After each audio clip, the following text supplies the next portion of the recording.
আমাদের উপর বিশ্বাস রাখবেন। আমরা আপনাদেরকে নিরাশ করব না। আমরা শুধু এশিয়া না, আমরা বিশ্ব মঞ্চে বাংলাদেশকে নিয়ে যেতে চাই।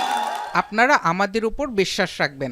হাতিরঝিল অ্যাম্ফিথিয়েটার থেকে ঋতুপর্ণা চাকমা যখন এমন একটা আহ্বান জানাচ্ছিলেন, তখন আকাশে রাতের নীরবতা, বেশিরভাগ মানুষই তখন গভীর ঘুমে। তবে ঋতুপর্ণা আফিদারা যেন খেলা পাগল জাতিকে জানাতে চাইলেন, এখানেই শেষ নয়, পথ বাকি আরও অনেকটা, আর সেটা অলিম্পিক কিংবা বিশ্বকাপ পর্যন্ত। দলের এক একজনের শুরুটা এক এক জায়গা থেকে। কেউ এসেছেন পার্বত্য চট্টগ্রামের সবুজ প্রকৃতি আর প্রতিকূলতা দূর করে, কেউ পেরিয়ে এসেছেন সামাজিক প্রতিবন্ধকতা, সব ছাপিয়ে এখন তারা বাংলাদেশের পতাকা বাহক।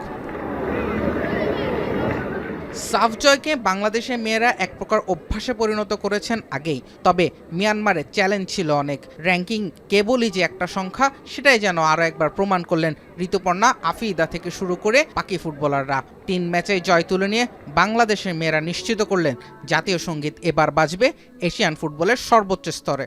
এখানে উপস্থিত সকলকে অসংখ্য ধন্যবাদ এত রাতে আমাদেরকে রিসিভ করার জন্য, এত সুন্দর একটা আয়োজন করার জন্য। অবশ্য স্বপ্নটাকে এখানেই থামাতে চাইছে না মেয়েরা। এশিয়ান অঞ্চলে গিয়ে নারী ফুটবলের পরাশক্তি জাপান, অস্ট্রেলিয়া কিংবা 2 কোরিয়ার মতো দেশের বিপক্ষে ম্যাচ খেলতে হবে পিটার বাটলারের শিষ্যদের। সেই সঙ্গে আছে অস্ট্রেলিয়ার কন্ডিশনে ম্যাচ খেলার চ্যালেঞ্জও। তবে সবকিছু ছাপিয়ে এই মুহূর্তে বিশ্বকাপ স্বপ্নে বিভোর বাংলাদেশের মেয়েরা আর দেশের কোটি কোটি ফুটবল পাগল মানুষ। জুবায়ের আহমেদ, এখন।